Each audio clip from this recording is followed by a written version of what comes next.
today, let's see about SD-WAN, an overview of SD-WAN. See, this is how an SD-WAN topology will look like. Okay, once again. So here, see, so this is how the SD-WAN design or the topology will look like, a high-level topology. Okay, so we have branch office, an office, campus, data centers, dedicated data center, okay, all connected to 4G, internet link, MPLS link, fine. But there's again a cloud data center can also be used. Okay, so all these appliances now are SD-WAN appliances, SD-WAN based routers. Okay, that gives a secure access, even though it is through internet also. So this is a high level design. So see, remote office or regional hub office, both are connected with the two service providers. But again, the other services like Office 365, Salesforce, ServiceNow, all are all hosted in the cloud only. So any office intercommunication happens through the MPLS directly, but these applications and all are not dependent on any branch, right? So it's hosted in the cloud. So any user can directly fetch the information, access it immediately. Any branch office directly goes here only. It may not go to a data center and then access. It goes directly. Okay.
So this is what SD-WAN. I just gave an overview. Okay.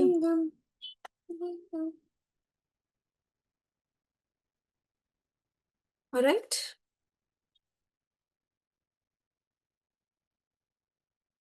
You're following me?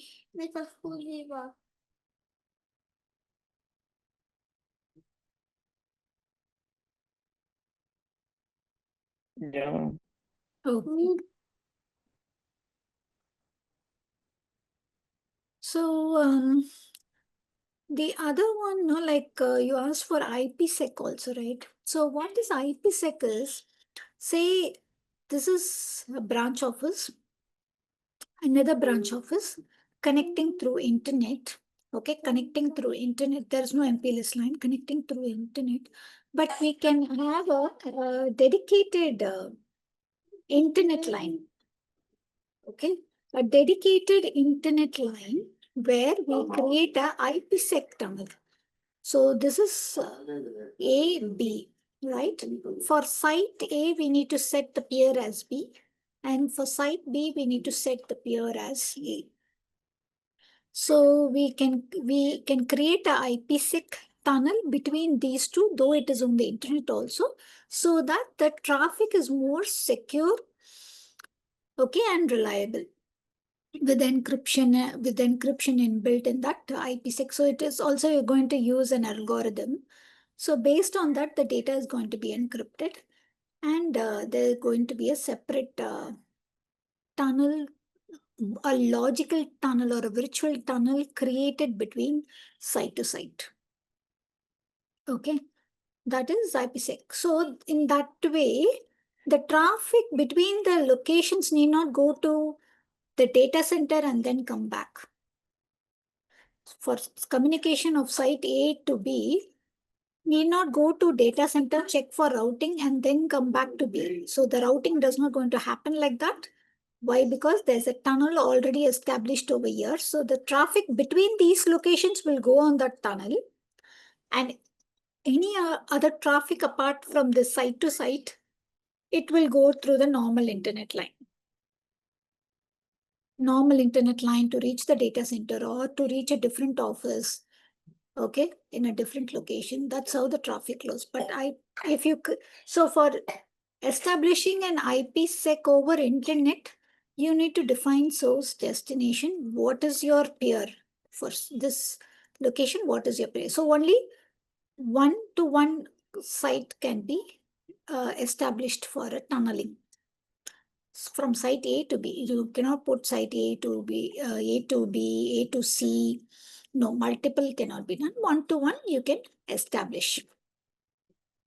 That is a similar connection when it comes to VPN also. Say if I'm working from home, I'm connecting, I'm using my internet, right? I'm using my internet only, or normal raw internet. But I'm connecting to my corporate office also, corporate office application or mailbox through that line only. Why? Because I have a VPN connection. Okay, with the help of a VPN, if I'm going to connect to my office corporate VPN, what it actually does is, it is going to change my IP address. Whatever is my raw internet IP, it is going to be changed to the private IP, which is used in the corporate network. So that's how the IP is being masked. And my private IP, as if I'm sitting in the office and working, it will be like the same, where I can access all the office application resources and all. At the same time, I'm connecting to through a raw internet. Okay, that is a VPN connection. So VPN is one-to-one connection. Okay, I'm just connecting to from my machine to a corporate network.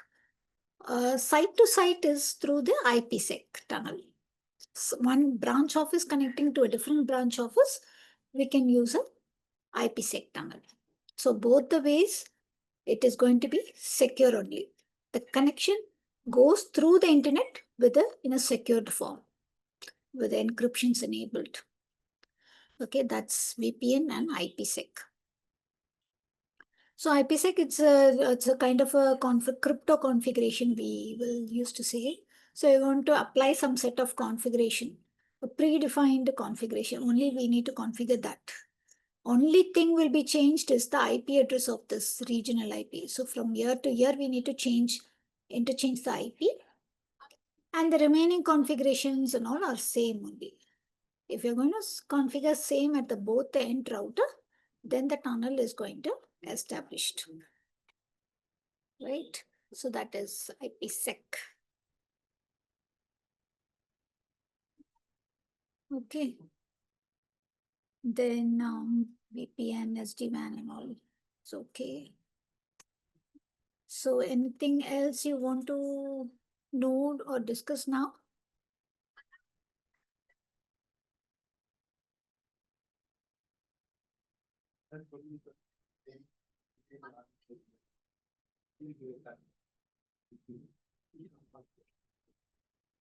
So you want to discuss anything, Rajimna?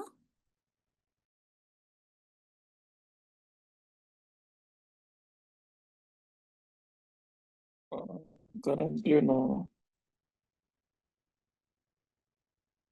Sorry, can you be a little louder? Sorry, I didn't hear you.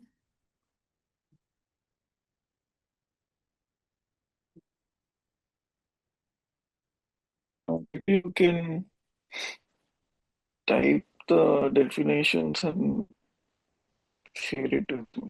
Yeah, I'll enter it, but let me open now. So the definitions for SD-WAN, IPsec, VPN.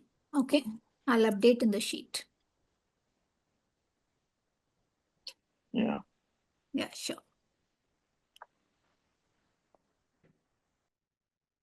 So if there is nothing now, we can wind up today.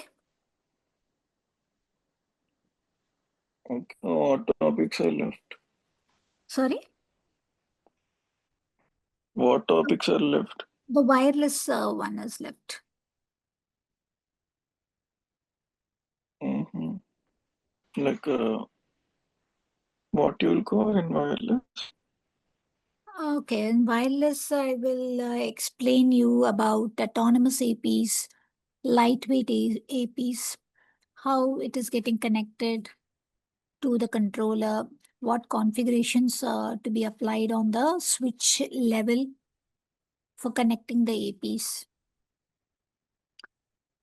So those things will be covered.